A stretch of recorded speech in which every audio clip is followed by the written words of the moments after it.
Visually there, the gap a couple of laps back, Perkins wasn't even in the equation. But now, as Mark said, he's pulling up some quickies, and it'll only be a matter of probably another 2 laps before he's right on the tail of Johnson. Then asking the question of Dick, if you've got enough stick to go on with Crompton, because if you haven't, might be an idea to move out of the way. I'd say Larry probably had the eyes on a bit too. It was Johnson who he collided with on that opening few laps in the first heat, which put him out of the race. And you can see the battle damage down the left-hand side of the car. As we go to another shot, but at the moment we're with Castrol Race Cam. We're riding with Larry Perkins as he zeroes in on Dick Johnson. 6th and 7th this battle. Here he's going a big try under brakes. He's snuck right past, but Johnson's still got that racing line down the inside of the hairpin. He's better positioned. This is almost an identical situation to Heat 1. Yeah, Johnson gives him a little bit more racing room this time. No panel damage here. And Larry lives to fight another day. That was almost an identical situation to what got him into trouble in Heat 1. So he tucks in for the draft behind Shell 17 for another run down to Coca-Cola corner. Johnson goes very close to the inside. He breaks and he's going to leap it. Now Perkins up the inside and misses him. So Johnson, who was very wishy-washy the lap before. Good judgment on Larry's part there. You saw, you would have seen Dick tap the brakes in the middle of the right-hander, the fast part. He was just bringing his pedal pressure up. Obviously, Larry had worked him over into the hairpin and worried him. Dick just pressed a little bit too hard and cut short. That's what happens when the balance is wrong. Too much brake on the rear. Well, Perkins is on a real charge now. We don't need to tell you that. He's got Neil Crompton in his sights, having got Johnson out of the way, wilting under the pressure. So it's Perkins up to 6th position. Bow, Brock, Mazzera, Jones, Crompton and Perkins. That's the top 6. It's not bad from the rear of the field, mate. That was from last to 6th. This is one heck of a charge. And when you look at how close the times are, they're all running in the high 55, low 56-second bracket. So Larry's just doing this with pure persistence, picking up 10ths of a second each time. He has a really good look down the inside really of Crompton on the brakes. Really braking. There's John Trimble in the Daily Planet car. He's got around sideways. He's had a lose coming out. That's the entrance to the pit straight. Fortunately, fairly well out of the way. Car still moving, trying to... he's brought himself around this time.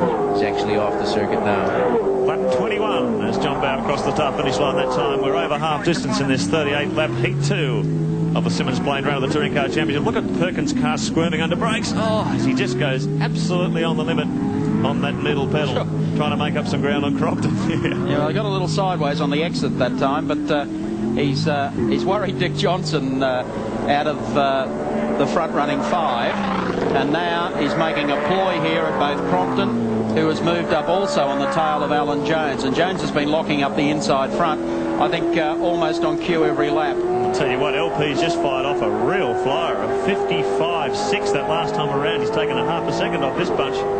So he's getting plenty of speed out of the Castrol VR at this stage.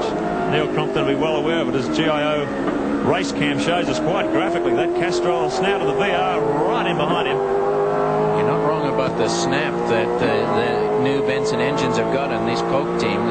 Look at that rate of acceleration he got away from Larry there. Not only that, the rear tyres must be hanging together. The level of mechanical grip they're generating from the car must be quite good, because he's getting out of these corners very quickly as well. Extremely well. Look at that, another car length out of the hairpin, and that's good engineering and good power. Good driving as well. So Neil Crompton enjoying a very competitive race package here. 22 laps down in this 38-lap contest as Larry Perkins tries to hone in on him under brakes for Coca-Cola corner once again. Crompton comes in, Jones locks it up just a touch on the way in. Another one a stall through there as we pick up on our race leader, John Bow, car number 18, goes beneath the Dunlop Bridge, and there's the gap, the visual gap that he's established over the rest of the field. Time to check them out on the Shell race score. John Bow is your race leader. Brocky runs in second, Thomas Mazzera is third, Alan Jones is fourth, and Neil Crompton, giving us a great ride, rounds out the 5. Back here at Symmons Plains, John Bow, car number 18. Everything falling into place. A great day for JB in front of his home crowd. 22,500 of them at Symmons Plains Raceway. He's been threatening to win both ends of the Shell Touring Car Championship around here for a number of years. It looks like happening for him today. Bow leads. Second spot still held down by Brocky. Third is Mazzera. Then it's Jones, Crompton and Perkins. And there's great scrap as they head up to the hairpin yet again. Neil Crompton doing a great job here. 5th position and really fighting with Alan Jones in the 35 Peter Jackson car. He's got Larry Perkins climbing up and filling up his mirrors, and Wayne Gardner just behind him. So it's a great battle here for 4th, 5th, 6th and 7th positions. Yes, Neil knows at the moment that he's got to dispense with Alan in front of him if he isn't going to be crawled all over by Larry.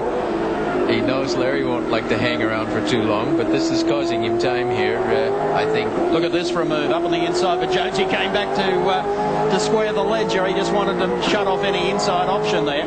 They come past the pit facility into this right-hander. It's a high lift, then a drop down into the left-hander.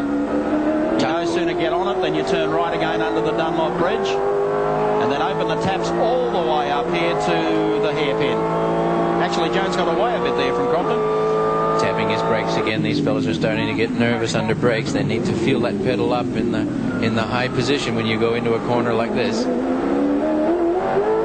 Very close. And listen to Neil's engine there. He's giving it plenty.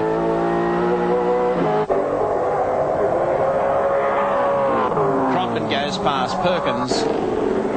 Not in the draft as yet. He was a little closer to Crompton a couple of laps back.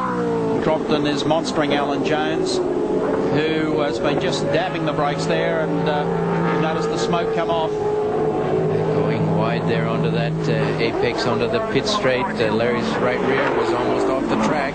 And you see a little bit of dust blowing up at the edge of the track, Mark. You know they're not hanging around. Using all the road and then some. Neil Crompton, and Jones just has not been able to shake him. Larry Perkins, meanwhile, almost adopting or watching briefly. There's not a lot he's been able to do about these guys over the last 2 or 3 laps since he got onto the back of them. Crompton and Jones matching each other pace for pace, and Brock, currently the fastest guy on the circuit, last time around dipped back into the 55-second bracket, so running in clean air, 4.6 seconds behind Johnny Bow in 2nd position, and a further 5 or 6 seconds back to Mazira, who's another 3 seconds up the road from this battle. Alan Jones, Neil Crompton and Larry Perkins. And don't those small block Chevys and Fords sound good, Alan? 560 horsepower NASCAR-based engine with a ton of grunt. Here comes Neil Crompton up the inside. He's done it now. Alan Jones, in fact, was heading for pit lane. Jonesy in some sort of trouble there, so Neil picks it up. He didn't have to work too hard to pick up that position, but now there's no room for breath because Larry Perkins is zeroing right under the back of Coke number 7.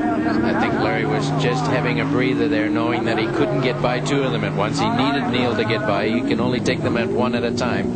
Yeah, Jonesy was hurting for tires on the rear. Yeah.